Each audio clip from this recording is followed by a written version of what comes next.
Pemirsa, isu terbentuknya poros ketiga di Pilgub Jakarta mulai mencuat. PKS yang bersikeras memasangkan Anies Baswedan dengan Sohibul akan berimbas dengan peta dukungan di Pilgub Jakarta.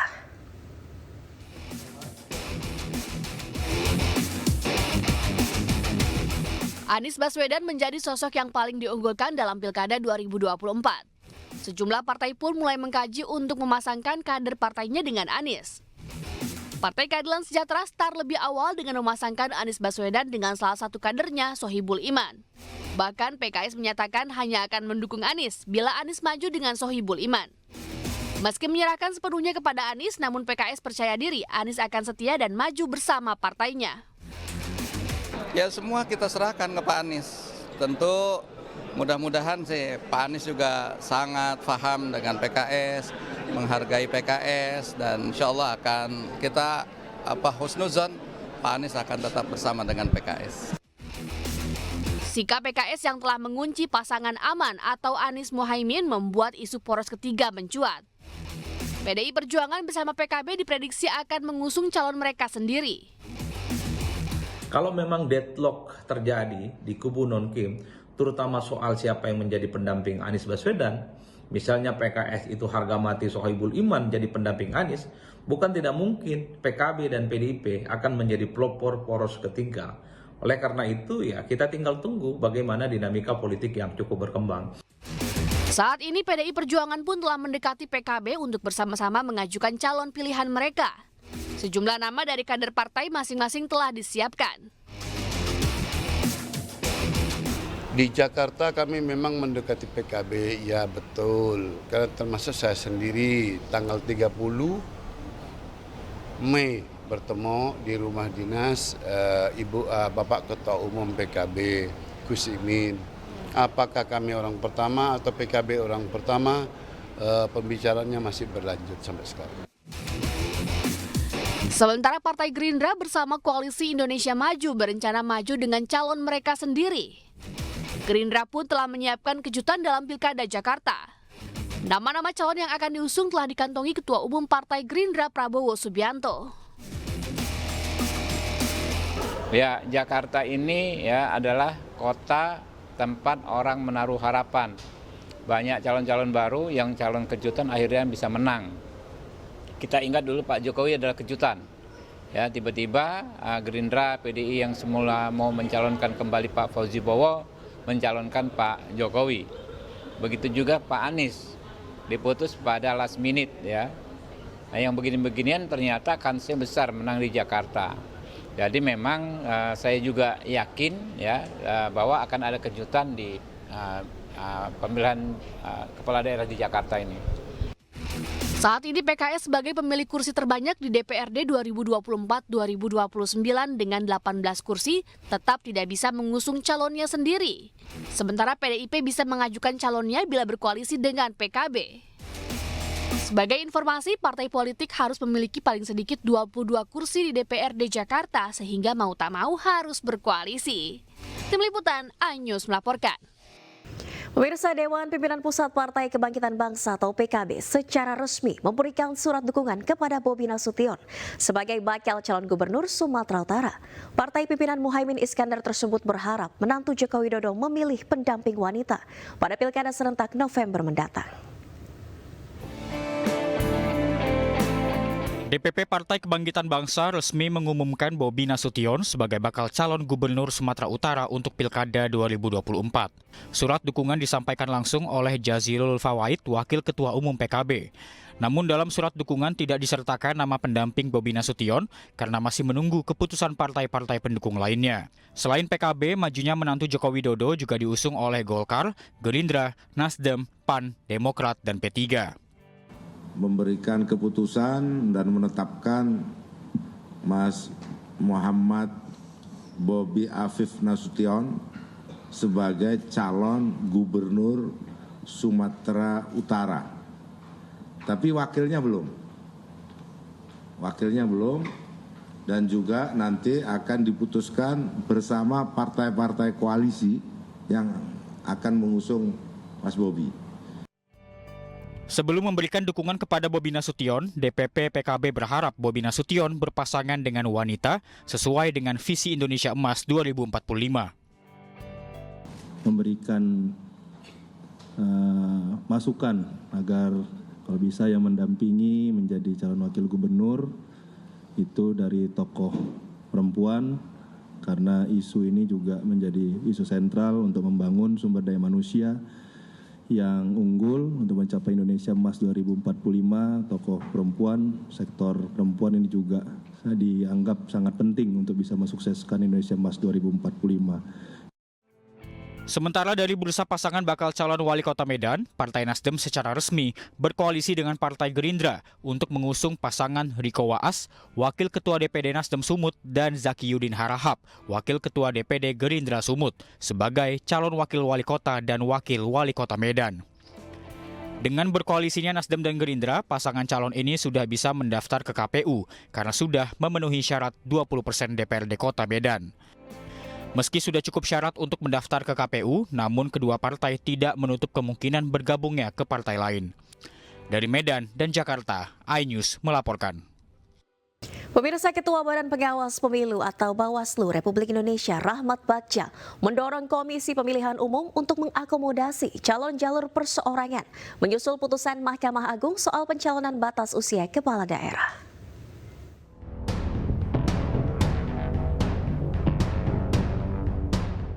Badan Pengawas Pemilu atau Bawaslu mendorong Komisi Pemilihan Umum atau KPU mengakomodasi calon jalur perseorangan menyusul putusan Mahkamah Agung soal pencalonan batas usia kepala daerah. Hal tersebut disampaikan oleh Ketua Bawaslu RI Rahmat Bagja pada 1 Juli 2024. Bagja menyampaikan putusan MA tetap harus dilaksanakan dengan catatan bahwa harus ada pemberlakuan terhadap calon perseorangan juga. Sementara itu, pengamat politik Ujang Komarudin menilai KPU perlu berkonsultasi kepada pemerintah dan DPR agar putusan MA terkait batas minimum kepala daerah pada jalur independen dan partai politik yang berlaku sejak pelantikan tidak menjadi persoalan hukum di kemudian hari. Oleh karena itu ya kita tunggu apakah memang KPU nanti mengakomodir atau tidak. Ya mestinya mengakomodir. Kenapa?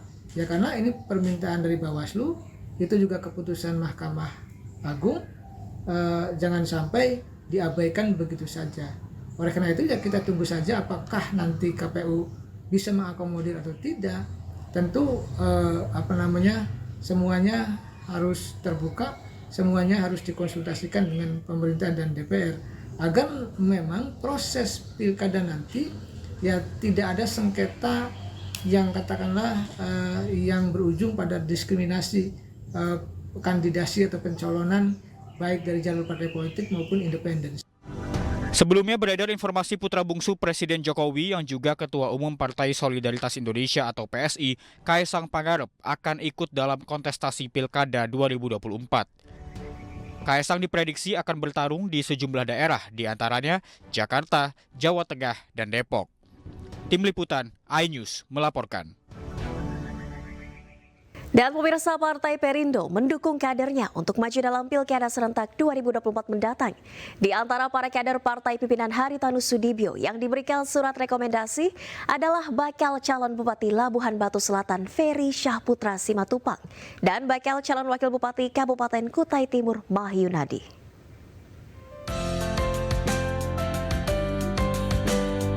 Kader Partai Perindo, Ferry Syahputra Simatupang, mendapat dukungan untuk maju sebagai bakal calon Bupati Labuhan Batu Selatan pada Pilkada serentak 2024. Sebagai kader, Ferry akan menjalankan program sesuai dengan visi misi Partai Perindo dalam mensejahterakan masyarakat dengan membangun infrastruktur secara merata. Partai Perindo juga mendukung kadernya Mahyunadi sebagai bakal calon Wakil Bupati Kutai Timur yang berpasangan dengan petahana. Kami dari kader Perindo hari ini melihat pembangunan itu hanya setumpuk-setumpuk dan itu dilakukan di kota.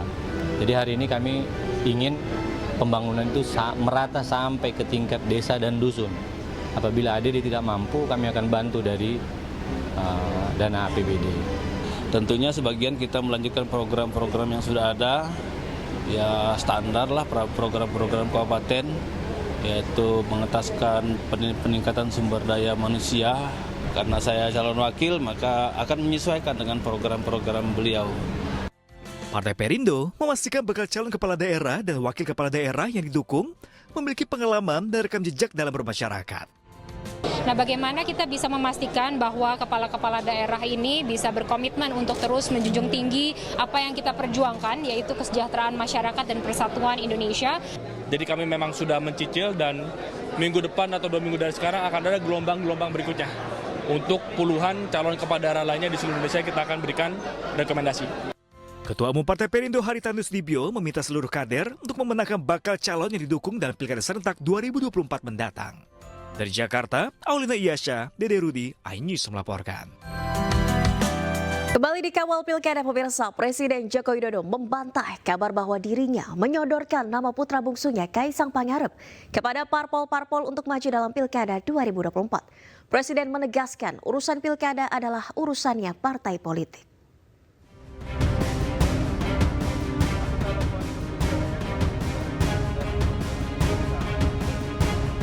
Pilkada DKI Jakarta 2024 makin memanas dan terus menjadi perhatian publik. Sejumlah kader partai yang potensial ramai-ramai dimajukan. Yang menarik, selain nama Anies Baswedan dan Ridwan Kamil yang sudah lebih dulu diangkat ke publik, nama putra bungsu Presiden Jokowi Kaisang Pangarep juga muncul berseliweran. Nama Kaisang Pangarep bahkan menuai polemik setelah pernyataan Sekjen PKS Abu Bakar Al-Habsyi yang mengatakan Presiden Jokowi menawarkan Kaisang ke parpol agar diusung jadi Cawagup Jakarta.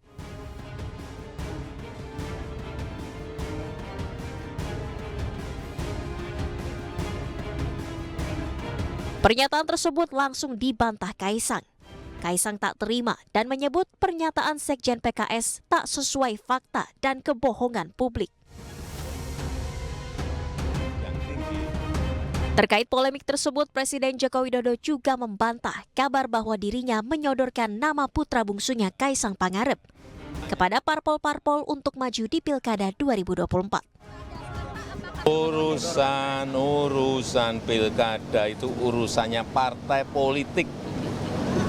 Urusan mencalonkan itu juga urusan partai politik. Saya bukan ketua partai, saya bukan pemilik partai. Jadi jangan ditanyakan kepada saya.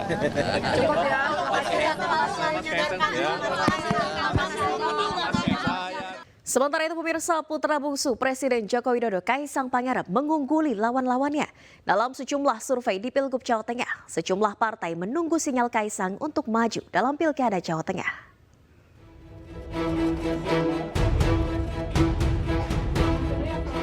Usai diisukan maju di Pilgub Jakarta, nama Kaisang Pangarep juga digadang-gadang maju dalam Pilgub Jawa Tengah. Sejumlah survei untuk mengetahui tingkat elektabilitas Kaisang pun telah dilakukan oleh lembaga survei. Hasilnya, Kaisang mengungguli calon lainnya. Sejumlah partai pun mulai beralih untuk mengusung Kaisang di Pilkada bersama kader mereka. Salah satunya adalah Partai Gerindra. Namun, Gerindra masih menunggu kesiapan Kaisang untuk maju dalam Pilkada Jawa Tengah. Bisa jadi ya, nama Mas Kaisang kan muncul di mana-mana, bagus surveinya. Di Jakarta juga sebagai Cawagup, beliau muncul di konstituen kami. Di Jawa Tengah demikian juga, ya, jadi kami menunggu saja apakah yang paling penting dan pertama adalah yang bersangkutan berkenan atau tidak. Kalau ada signal yang cukup kuat, misalnya yang bersangkutan berkenan, tentu kami akan bahas di internal partai kami dan di Koalisi Indonesia Maju. Ya mungkin saja kita cari yang terbaik lah ya, kita cari yang terbaik. Di Jawa Tengah juga kami kan nggak bisa nyalon sendiri ya, harus dengan teman-teman.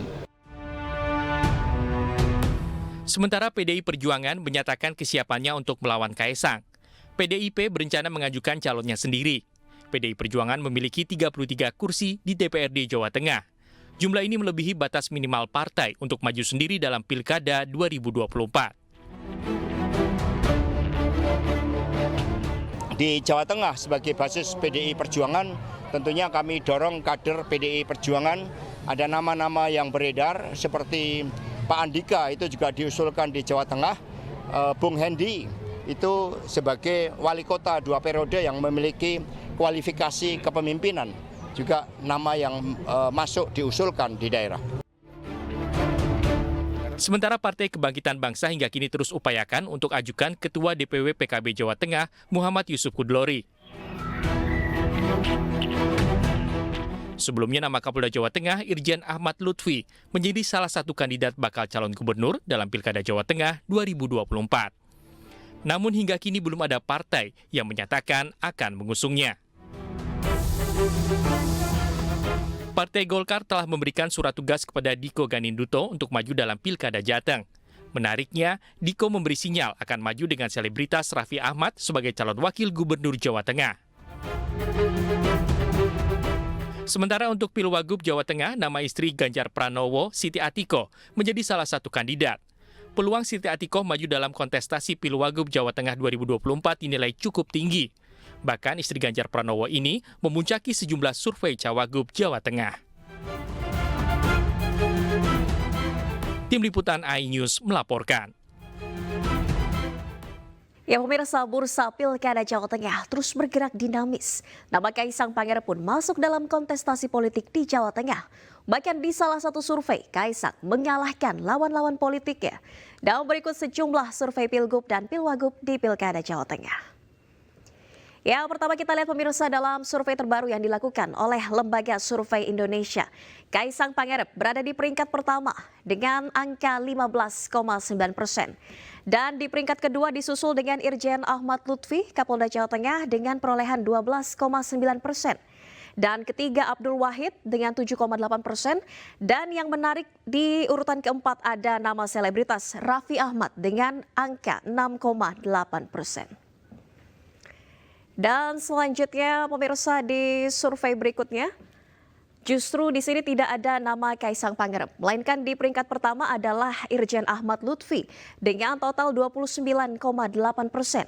Dan di urutan kedua ada Hendrar Prihadi 22,3%. Dan kemudian Sudaryono 20,9%, Diko Ganinduto 14,6%, dan juga sisanya tidak menjawab di angka 11,4%. Dan sementara itu pemirsa untuk wakil gubernur.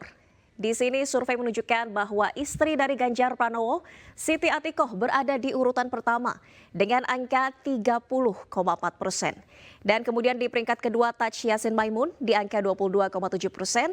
Dan M. Yusuf Hudlori di angka 17,1%. Sementara di peringkat keempat ada Gasita Abriwi di angka 13,2% dan calon lain di angka 9,4%. Terima kasih Anda masih di Kawal Pilkada pemirsa. Sumanto, mantan kanibal, menjadi salah satu sampel coklit data pemilih untuk Pilkada Jawa Tengah 2024. Sumanto dipilih sebagai simbol netralitas KPU yang tidak membedakan perlakuan kepada sesama warga negara.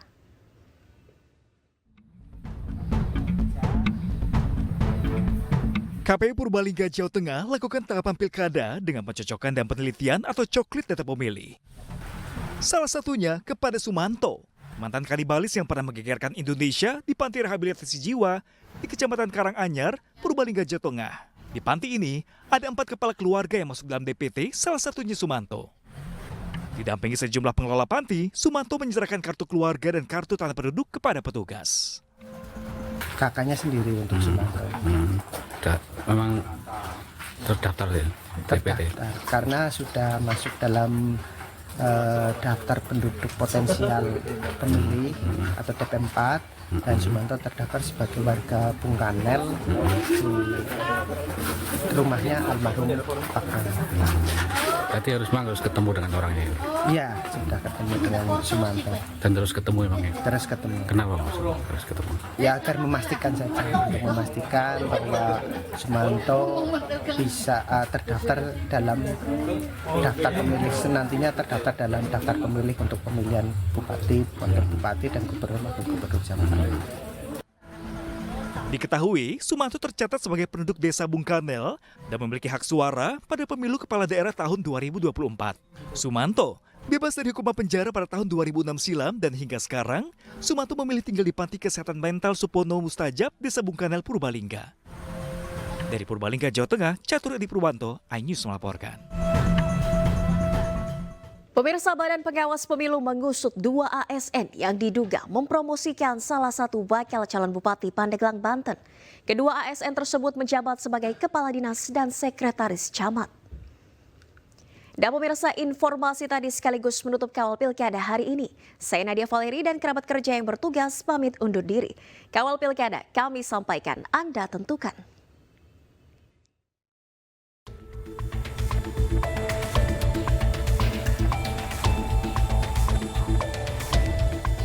Media sosial dihebohkan dengan aksi 2 ASN di Pandeglang, Banten yang secara terang-terangan mendukung salah satu calon bakal bupati.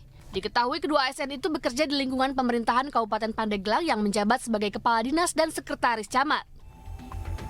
Pihak Bawaslu masih mengusut dugaan pelanggaran tersebut karena ASN tidak boleh melakukan kampanye dalam bentuk apapun. Itu sebagaimana kewenangan berdasarkan ketentuan yang ada, tentunya informasi itu akan kita tindak lanjuti sesuai dengan regulasi. Mungkin Bawaslu Pandeglang akan menginstruksikan kepada teman-teman Panwascam untuk melakukan penelusuran terkait kebenaran gambar atau audiovisual yang beredar yang kami terima pada hari Sabtu kemarin. Jika terbukti melakukan pelanggaran netralitas ASN, Bawaslu Kabupaten Pandeglang akan mengeluarkan surat pengantar ke Komisi Aparatur Sipil Negara atau KSN. Dari Pandeglang, Banten, Iskandar Nasution, iNews melaporkan.